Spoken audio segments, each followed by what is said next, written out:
Yes, hello, welcome to the channel, folks. It's more tabletop today, and this is one for the superhero fans as well. It's the third installment of our Marvel United X-Men game coverage, and in this episode, we're going to be taking a look at the X-Force expansion.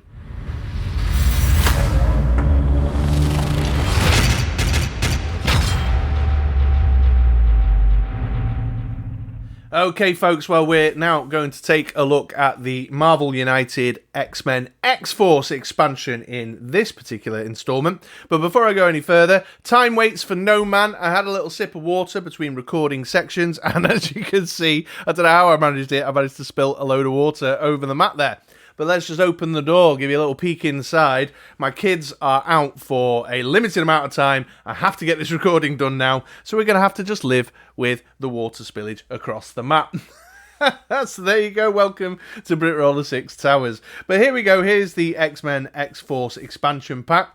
And again, I'm going to sound like a broken record if you've been watching all these videos back to back, but I am head over heels in love with Eduardo Guiton's, again, apologies for the mispronunciation, artwork that is attached to this particular game. Another example of a box cover that's got real kind of just leaps off the box there, loads of shelf presence, really dynamic, very energetic. I love how he just captures lots of action and energy in the artwork that is also replicated in the figures, which we'll have a closer look at in a minute.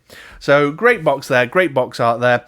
Spin Master Games, CMON as the publishers and the game's creators. Let's take a look at the back. And it's a standard layout. It looks just the same as the other key boxes there. Got the information on it that you would expect to get in an expansion of this nature. Bit of blurb at the top here. Created by Cable, out the remnants of the New Mutants, the X-Force is unlike other X-Men teams who focus on reacting to villain schemes and protecting the innocents. Following Cable's philosophy of get them before they get you, the X-Force is an aggressive team who actively attack evil mutants every chance they get. Pooling together the powers of an eclectic group of mutants, they can deal with any challenge that comes their way. United, they are a true force to be reckoned with. I gotta say now, 3 blurbs in, this is part 3 of this series, there is either a very capable thesaurus user over at Spin Master Games, or their copywriter has an exceptional vocabulary, because there's lots of really juicy, tongue-twisty words in these blurbs, but there we go. We've got a picture of the figures that are included, although not a gameplay picture this time, just got the kind of shots of the cards around the sides there framing up the figures. A bit of a description of the gameplay. It points out here that you need the core sets, either the X-Men Marvel United core set or the original Marvel United core set to play. 14 plus still. This says 1 to 4 players, which is curious. I'm not sure. I'll have to have a read of the rules insert there. Description of the components and all the legalese. Please don't go eating your figures. They will choke you. All right, let's get into the guts inside now, shall we? Okay, then let's lift the lid off here and take a look at the inside. I've obviously pre-popped the cellophane, and I'll let you into a little secret. I've already had a peek. It's not a fresh unboxing, I've already had a peek. But we have the rules insert here.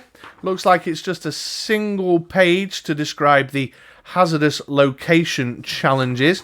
So not a great deal of additional information with this here, as it does point out on the back you need a core set rulebook in order to play the game. Pop that in the lid there. Then we've got the plastic insert here with a lid to hold everything together, so let's slide that off. And we have the location cards. I'll just take this little cardboard bit off there. The location cards here. So we've got Murder World, Strife's Secret Base, the Morlock Tunnels, the Adirondack Mountains. Again, like with the others, all very well known, very popular X-Men related locations if you're a fan of the comic books. I will point out once again, the card stock is a little disappointing. It's a bit flimsy, a bit floppy, and as you can see, straight out the box, never touched before. We've got little peeling corners on these, so I'm a bit disappointed with that. I'll have to figure out what I'm going to do with that element if I'm using them a lot. I can't see them standing the test of time. The wear and tear is going to catch up on those very quickly. Then the Strife villain card, again, these folded up corners. which is a bit disappointed.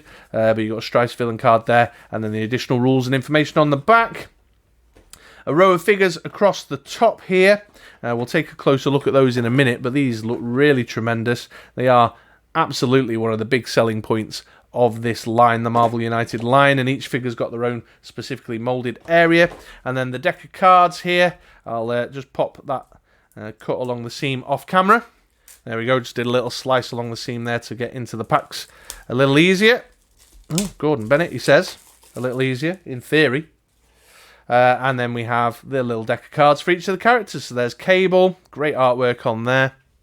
We'll have a closer look at these in a second. Shatterstar, Cannonball, Domino, then the threat cards, Strife's deck, and we've got a challenge here as well. And they all fit into a little section that's cut out for the cards, although I'm not sure what these two extra little sections are for here. There was no tokens included with this expansion, so I can only assume they've put those in just because of the way, the way it naturally lays out. Also, interestingly enough, well, I don't know how interesting this is, but the cardboard bits and bobs fit under the lidded section on this one, which I think is interesting. Is it interesting? I don't know. I just said I think it's interesting. It's not really that interesting, is it? But there you go. So there's the insides. Let's now take a closer look at these figures, shall we? Okay, folks, well, as promised, there is a closer look at the minifigure going on the far edge of the screen, rotating around on the turntable, so you can take a look at the sculpt and enjoy. Strife over there is who I'm going to begin with. He's the villain from the X-Force expansion set. The villains are indicated by the red mould, and you'll see the heroes in the set are all in blue. Quite an imposing figure, I'm sure you'll agree, with his big over-the-top 90s Strife helmet and his big over-the-top 90s style Strife cloak.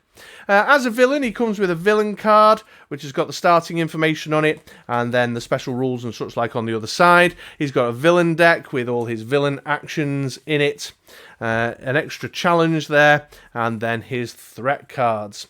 But yeah, really great sculpt. Hopefully you're getting at least some insight into the attention to detail and the feel of motion and dynamic that they've really managed to factor into the minifigures there. So there's Strife, the villain of the X-Force expansion. Okay, then moving on to the heroes now, and we've got Cable, of course, the leader of the X-Force team to start us off with. He's rotating around on the turntable there on the far side of the screen for you, so you can take a closer look at the figure and the sculpt.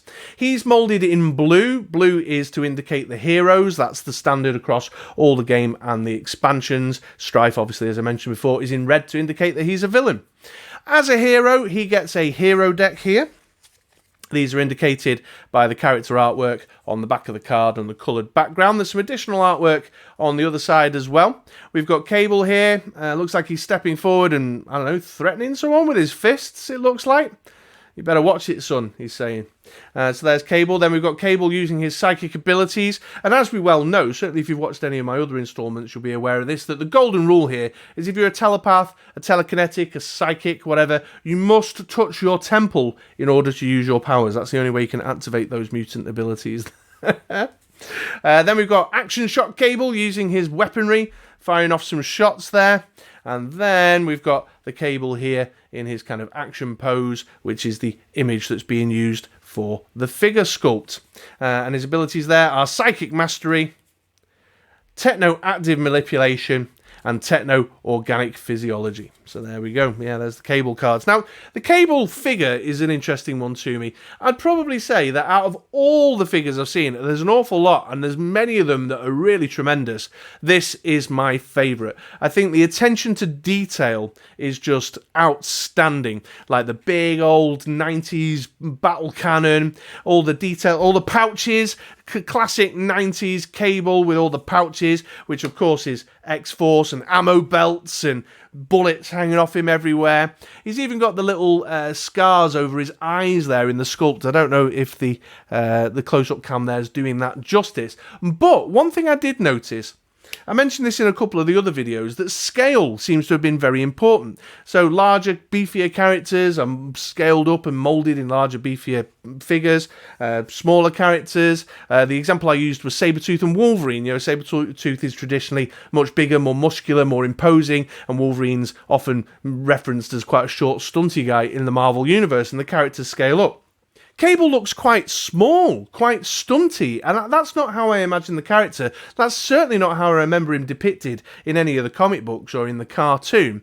And Strife, who we just had a look at, which is quite a big figure, is Cable's clone.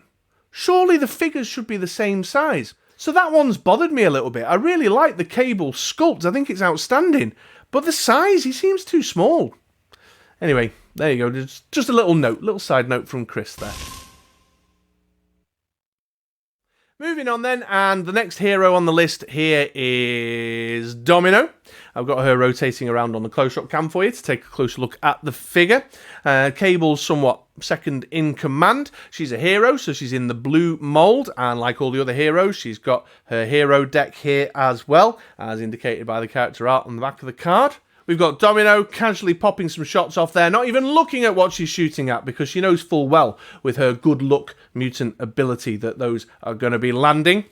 We've got her ducking out the way of a missile. Actually, I quite like the character and the tone of these. They've got a nice little bit of personality about them. There you go, there she is with her 4-leaf clover in her hand. Domino drawing down John Woo style with 2 pistols there. And then we've got the Domino, which is the artwork used for the figure sculpt, just standing ready for action. So there we go.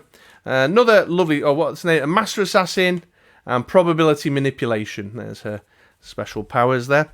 So another great sculpt. Obviously a smaller figure to reflect her smaller size in comic book lore. I love this kind of dismembered, like, sentinel foot that she stood over there. I think that's a lovely touch. But again, got the finer detail in there. Got the domino pattern around her eyes, the hair, the pistol that she's carrying. Lots of lovely finer detail in the sculpt, which is very enjoyable. Here we have Cannonball from the X-Force expansion now. Really great minifigure for you to take a closer look at. He's rotating around on the far edge of the screen. Obviously moulded again in the blue to indicate that he's a hero character. And he has a hero deck like we've seen with the other hero cards before, as indicated by the artwork on the back. Let's take a look at the artwork on the main body though. There we go, there's Cannonball. Looks like he's scouting some stuff out there. Cannonball with his goggles on, going into an epic launch. Cannonball on his way to go and knock some heads, give a villain a nice little double-handed punch to the face. And then we have the Cannonball there, which is the image used for the sculpt. Really great sculpt, by the way. If you're looking to pick this set up for a paint job, then I think this would be a really interesting one to get involved in. I love the he's got his kind of pilot's leather helmet with his goggles there, and the way the straps are just dangling loose down the side of his head, and of course the Cannonball power effects going off, which you can see in the card images there. Blast field and energy field propulsion there. So a really great figure, really a wonderful sculpt there. I like the way that they've integrated his powers into the way that they've sculpted it up. Really wonderful. Alright then, well, the last hero and the last minifigure character in the X-Force expansion, it's a 5-figure set, is Shatterstar here, who you've got rotating around at the far edge of the screen to take a closer look at the figure. He is, of course, a hero, so he is moulded in blue, and like the others, he comes with a hero deck, as indicated by the character art and the coloured background. Let's take a closer look at the artwork on the other side. So we've got Shatterstar, swords are ready, leaping into action there. We've got a really dynamic action shot there with him swinging his sword in, about to make contact with some naughty villain to teach them a lesson. We have Shatterstar kind of crouched low in a defensive kind of position, ready to see what happens next. And then we've got here the artwork that has inspired the minifigure, the Shatterstar leaping into action. Here we go, we've got vibratory shockwaves. That was really juvenile of me, I'm very sorry. And then we have healing factor. There's his 2 powers there in his cards. But again, another example of a figure where they've just really put some thought into making it feel like it's kind of, you know, combat superhero action going on. You got his ponytail flapping away in the air there, a bit of a cape flowing in the wind, the way his swords are held out to the side, just really selling the action, and then his braids coming down across his body, just, yeah, really, the only word I can ever use, I'm going to have to look up some synonyms in the thesaurus, because I keep saying dynamic, really dynamic, very vivid in terms of what the minifigure is offering there. So there you go, there's Shatterstar. Well, okay then, that brings us to the end of part 3 of this Marvel United X-Men game unboxing series. We've obviously taken a look there at the X-Force team expansion, and that is the 3rd and final box that I went in on. That's all I pledged on, so apologies if you've been enjoying this, but there's no Apocalypse, no Deadpool, no Fantastic Four coming from this channel. There is, however, one more installment to go yet, because we have all the pledge bonus promos to go through, and there's a lot contained within that set, so it's probably going to be a long one, or maybe even a 5th installment if I have to split it into 2. But please do keep an eye out for that dropping on the channel. Make sure you're subscribed to Mod Extra Games and Collectibles to be sure you don't miss out on that, and click the notification bell and all that YouTube malarkey.